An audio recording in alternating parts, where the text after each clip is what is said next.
کہ کوئی ایسا نہیں. میں اس لیے خواتین کی مجلس پڑھا, مثال کے طور پہ ہم ایک مجلس سے دوسری مجلس میں جا رہے, ایک مجلس سے دوسری جگہ جا رہے, اپنے کزنس کے پاس جا رہے, ہر طرف جا رہے, تو سب سے پہلی چیز جب تم گھر سے باہر نکلو تو تم کو یہ احساس ہونا کہ میرے سر سے لے کے پیر تک جو میرا ڈریس ہے وہ اسلامک ہے یا نان اسلامک ہے. یہ پہلی چیز ہے جو آپ کو چیک کرنا ہے محرم, کہ اگر اب تک تم وہ ڈریس نہیں پہن رہے تھے, ویسا نہیں پہن رہے تھے.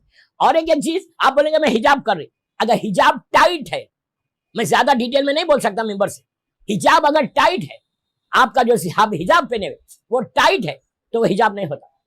ایک چیز عورتوں کو بول رہا ہے, ایک چیز لڑکیوں کو بول رہا ہے, یاد رکھنا کہ باڈی کو آپ ایکسپوز نہیں کر سکتے. باڈی اگر ایکسپوز ہو رہی تو وہ حجاب نہیں ہوتا.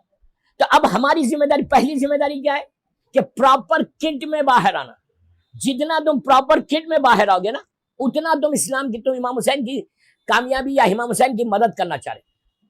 آج آپ آرام کے ساتھ بہترین طریقے سے ہر لڑکی اپنے فیس بک پہ, اپنے ٹیلی فونز کے اوپر گروپس میں ڈال کے, اگر تم نے حسین کے اس امیج کو, شیعت کے امیج کو اگر تم نے روشن کر دیا تو تم یاد رکھو, اگر ایک لڑکی بھی تمہاری طرف سے چینج ہوتی تو تم کو وہ کامیابی ہے کہ جو حسین کا پیغام تھا نا, اس پیغام کو تم نے پہنچایا. ماؤں کی ذمہ داری. آپ کو شب عاشور کا میسج کیا تھا؟ بی بی زینب سلام اللہ علیہ جب مولا حسین بی بی زینب کے خیمے میں گئے تو کیا دیکھا تھا کہ شہزادی زینب اون و محمد کو بٹھا کے دوسرے دن جو سیکریفائس کا دن تھا, قربانی کا دن, اس کے بارے میں بات کر. کیا ضرورت ہے بی بی زینب کو بات کرنے کی؟ بی بی زینب کے جو بچے جناب اون و محمد وہ نارمل بچے تھے, وہ علی کے نواسے, جعفر طیار کے پوتے, جن بچوں نے آنکھ کھولی مولا حسن مولا حسین کی گود میں, ان بچوں کو بتانے کی کیا ضرورت ہے؟ بی بی زینب نے اون و محمد کو نہیں بتایا, قوم کی عورتوں کو بتایا کہ تم اپنی لڑکیوں کے ساتھ بیٹھو, لڑکوں کے ساتھ بیٹھو. آج بامبے میں کتنی مائیں ایسی ہیں جو اپنے بچوں کے ساتھ بیٹھ کے ڈسکس کرتے, کتنا بات کرتے, واٹ وی تھنک, ہم کیا سوچ رہے, ہماری زندگی ایسی گزرے گی انلیس آپ امام کے لیے کام نہیں کرو گے, کوئی ایک کام, تو تم حسین کی مدد نہیں کر سکتے.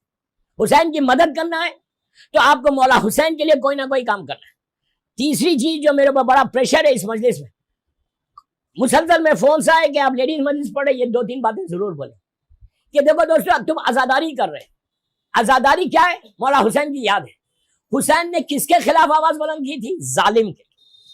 غور سے سنو, میں یہ بول رہا کہ حسین نے کس کے خلاف آواز بلند کی؟ ظالم کے. تو جب ظالم کے خلاف حسین نے ظلم کے خلاف آواز بلند کی نا, اگر وہی ظلم ہم اپنے گھر میں کریں, وہی ظلم اگر شوہر بیوی پہ کرے, وہی ظلم اگر ساس بہو پہ کرے, یا بہو ساس پہ کرے, یا بیٹا ماں پہ کرے, ظلم ایک ورڈ ہے خالی اتنا سا. صرف قتل کرنا ظلم نہیں, صرف کسی کو مارنا ظلم نہیں, کسی کا مال کھانا صرف ظلم نہیں, ظلم پوری چیزوں میں آتا. اگر تم اپنے وائف کے ساتھ تمہارا سلوک اچھا نہیں ہے, تمہاری وائف کے ساتھ, بیوی کے ساتھ تمہارا سلوک اچھا نہیں ہے, تو then what are you thinking? کیا سمجھے پھر؟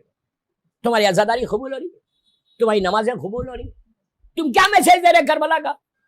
حسین نے ظلم کے خلاف آواز بلند کی ہے.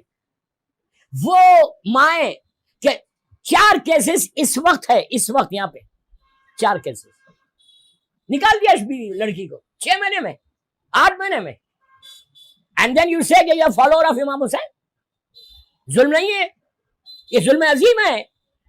کربلا کا میسج ظلم نہیں ہے, کربلا کا میسج مظلومیت ہے, کربلا کا میسج حق ہے. اگر تم اس طرح ڈیورس دو گی, اس طرح اگر سپریٹ کر دو گی, اس طرح گھر سے نکالو گی, تو تم کیا سمجھ رہے؟ اگر تم آج تمہارے, غور سے سنو, تمہارے اختیار میں ہے یہ لڑکی, تم نے نکال دیا اس کو, تم بھی کسی کے سامنے جانے والے ہو.